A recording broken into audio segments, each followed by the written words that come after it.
నమస్తే, నేను మీ Prem. Welcome to Khyathi connects.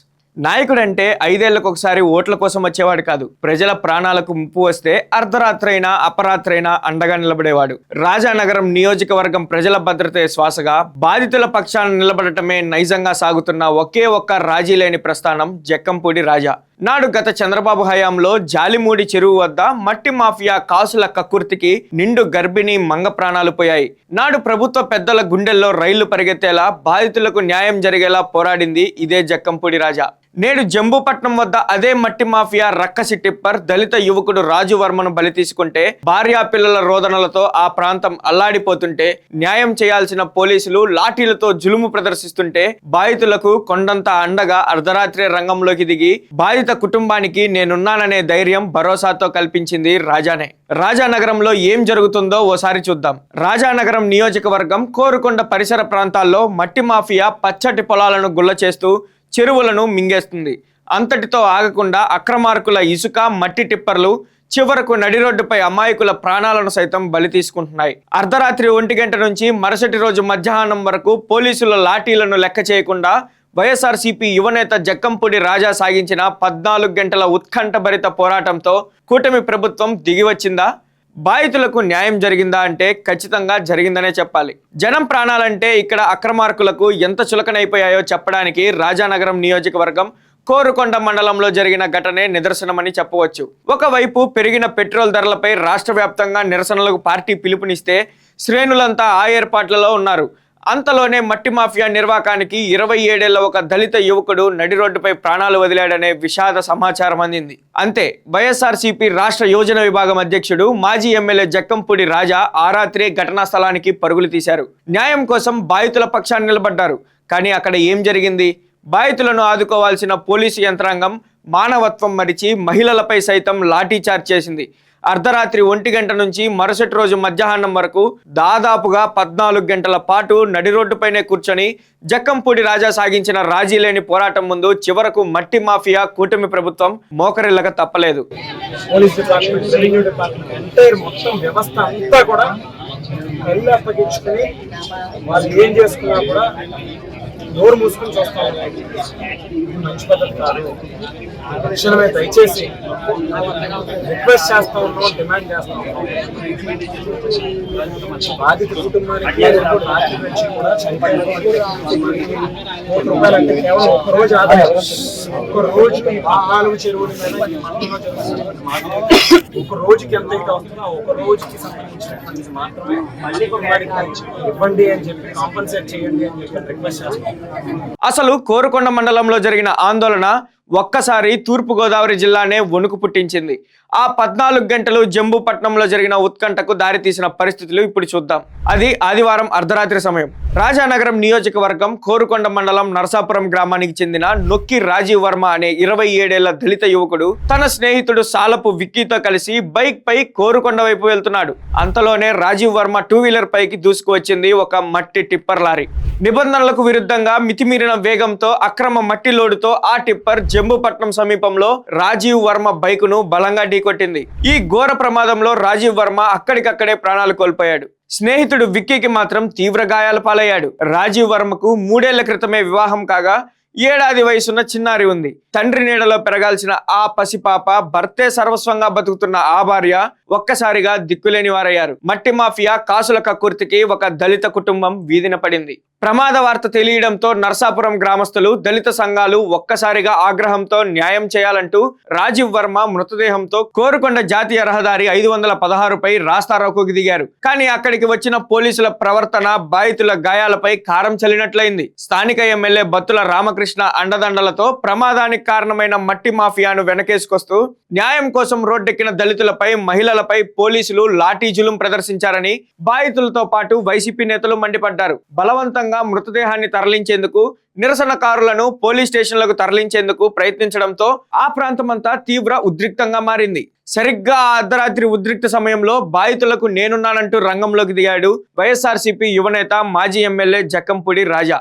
సమాచారం అందిన వెంటనే పెట్రోల్ నిరసనల ఏర్పాట్లను పక్కన పెట్టి ఆ రాత్రే ఘటనా స్థలానికి చేరుకున్నారు. పోలీసుల లాఠీలకు, బెదిరింపులకు భయపడకుండా ఆందోళనకారుల ముందు తానే నిలబడ్డారు. మీరు ఈ నిమిషానికి గెలుస్తారేమో కానీ తర్వాత ఇబ్బంది పడతారు. అటు పోలీసుల లాఠీలు, ఇటు మోహరించిన భారీ సిఆర్ఎఫ్ బలగాలు అయినా ఏ మాత్రం బెదరకుండా నడి రోడ్డుపైనే బైఠాయించారు జక్కంపూడి రాజా. అర్ధరాత్రి 1 గంటకు మొదలైన ఆందోళన తెల్లవారింది. అయినా రాజా వెనక్కి తగ్గలేదు. దాదాపు 14 గంటల పాటు ఆయన సాగించిన న్యాయం కోసం రాజీ లేని పోరాటం ముందు కూటమి ప్రభుత్వం మట్టి మాఫియా దిగిరాక తప్పలేదు. జక్కంపూడి రాజా సాగించిన అలుపెరగని పోరాటానికి నేషనల్ హైవేపై కిలోమీటర్ల మేర వాహనాలు నిలిచిపోయాయి. ఎస్ఐలు, సిఐలు, డిఎస్పీలతో పాటు భారీగా బలగాలు మోహరించిన రాజా పట్టువేడలేదు. చివరకు అధికార యంత్రాంగం, మట్టి రవాణాదారుడు దిగివచ్చి చర్చలు జరిపారు. రాజా సమీక్షంలో జరిగిన చర్చల్లో మృతుని కుటుంబానికి 15 లక్షల రూపాయల నష్టపరిహారం ఇచ్చేందుకు మట్టి కాంట్రాక్టర్ అంగీకరించాడు. అలాగే గాయపడిన విక్కీకి 2 లక్షల రూపాయలు ఇచ్చేలా ఒప్పందం కుదిరింది. కేవలం పరిహారం ఇప్పించడమే కాదు, జక్కంపూడి రాజా తన మానవత్వాన్ని చాటుకుంటూ వ్యక్తిగతంగా తన వంతు సాయంగా బాధిత కుటుంబానికి 4 లక్షల రూపాయల ఆర్థిక సాయాన్ని అక్కడికక్కడే ప్రకటించారు. ఏదైతే ఈ మట్టి మాఫియా తరపున 15 లక్షల రూపాయలు ఇస్తాము అని చెప్పి ప్రకటించడం జరిగింది. ఇవాళ తెల్లవారుజామున, ఇవాళ మార్నింగ్ సుమారుగా 11 ఆ ప్రాంతంలో ప్రతి డోర్ టు డోర్కి కూడా మా కార్యకర్తల తరఫున భిక్షాటం చేసి 4 లక్షల రూపాయలు వైఎస్ఆర్ కాంగ్రెస్ పార్టీ తరఫున కూడా పోగేసి మొత్తం 20 లక్షల రూపాయలు మరి ఇద్దరు కుటుంబాలకి కలిపి ఆర్థిక సాయాన్ని కూడా చేసేటటువంటి కార్యక్రమం కూడా చేస్తాము అని చెప్పి ఈ సందర్భంగా తెలియజేసుకుంటూ మరి ఇక్కడ వైఎస్ఆర్సీపీ తరపున ప్రజల నుంచి భిక్షాటన ద్వారా సేకరించి 20 లక్షల రూపాయలు అందజేస్తామని రాజా ప్రకటించారు.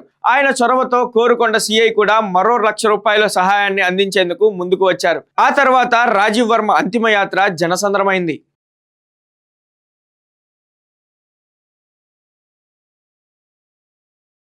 ఈ విషాద ఘటన జరగడానికి 2 ఏళ్ల ముందు నుంచే రాజానగరం నియోజకవర్గంలో జరుగుతున్న మైనింగ్, మట్టి అక్రమ దందాలో ఎమ్మెల్యేనే ప్రధాన సూత్రధారుడు, వాటాదారుడు అంటూ వైఎస్ఆర్సీపీ నేతలతో పాటు ప్రజలు ఆందోళన చేస్తూ వచ్చారు. అంతేకాదు, స్థానికంగా ఉన్న పత్రికల నుంచి న్యూస్ ఛానల్స్ వరకు బత్తుల దందా ప్రజల ప్రాణాలకు ముప్పంటూ ఎన్నో కథనాలు ప్రచురితమయ్యాయి. ఆ క్షణంలో ఇరిగేషన్, మైనింగ్, రెవెన్యూ అధికారులు తూతూ మంత్రంగా హడావిడి చేసి ఎమ్మెల్యే కనుసైగలతోనే అక్కడి నుంచి యూటర్న్ తీసుకుంటారనే ప్రచారము జరిగింది.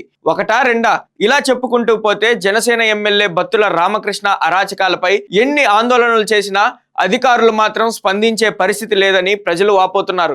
ఆ రోజే కూటమి ప్రభుత్వం స్పందించి అక్రమ మైనింగ్, మట్టి మాఫియాపై కొరడా విధించి ఉంటే ఇవాళ రాజీవ్ వర్మ మన కళ్ళ ముందే ఉండేవాడని స్థానికులు బోరున విలపిస్తున్న అక్కడి వారిని కలిచివేసింది. అసలు కోరుకొండ మండలంలో ఏం జరుగుతుంది? జలహారతి అనే పేరును సాకుగా చూపి రాత్రింబవళ్లు వందలాది టిప్పర్లతో అక్రమ మట్టిని తరలిస్తూ లేఅవుట్లలో చెరువు మట్టి నింపుతున్నారు. నిబంధనల మేరకు చెరువుల్లో ఎంత మేర తవ్వాలో దానికి విరుద్ధంగా 10 అడుగుల లోతుకు పైన చెరువులను తవ్వేస్తూ పచ్చటి పొలాలను గుల్ల చేస్తున్నారు.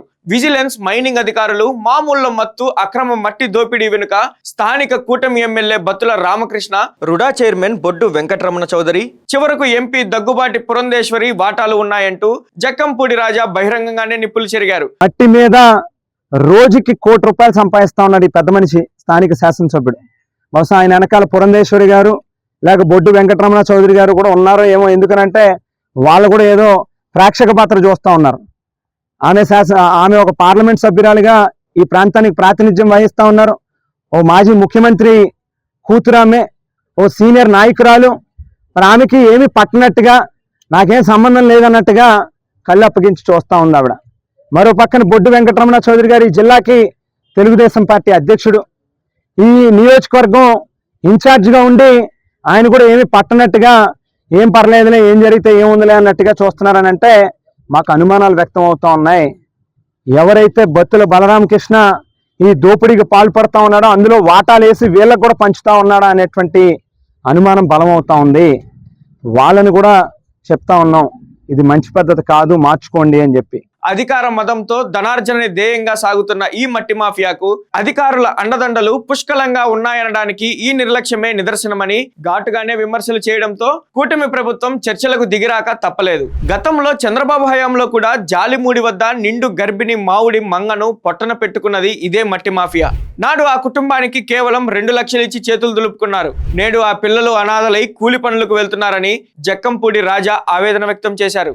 నాడు గర్భిణీ మరణంపై నేడు దళిత యువకుడి మరణంపై ఈ మాఫియాపై పోరాడింది ఒక్క జక్కంపూడి రాజా మాత్రమేనని స్థానికులు గుర్తు చేసుకుంటున్నారు. రాజీవ్ వర్మ అంతిమయాత్రలో వైఎస్ఆర్సీపీ అగ్రనాయకులు, జిల్లా పార్టీ అధ్యక్షులు చెల్లుబోయిన వేణుగోపాలకృష్ణ, మాజీ మంత్రి తానేటి వనిత, మాజీ ఎమ్మెల్యేలు సత్తి సూర్యనారాయణ రెడ్డి తరలివచ్చి బాధిత కుటుంబానికి భరోసానిచ్చింది. ఏది ఏమైనా అర్ధరాత్రి నుంచి మధ్యాహ్నం వరకు లాఠీలకు ఎదురొడ్డి బాధితులకు 15 లక్షల రూపాయల పరిహారంతో పాటు సొంతంగా 4 లక్షల రూపాయల సాయం అందించి అండగా నిలిచిన జక్కంపూడి రాజా పోరాటం ఈ రోజు కోరుకొండ చరిత్రలో నిలిచిపోతుంది. విచ్చలవిడిగా మట్టి తవ్వకాలు, ఇసుక తవ్వకాలు, గ్రావెల్ తవ్వకాలు, లారీల కెపాసిటీని మించి లోడింగ్లు, అందులో ప్రాపర్ అంటే సరైనటువంటి అనుమతులు లేకుండా అనుమతి కొంతగా తీసుకుంటారు.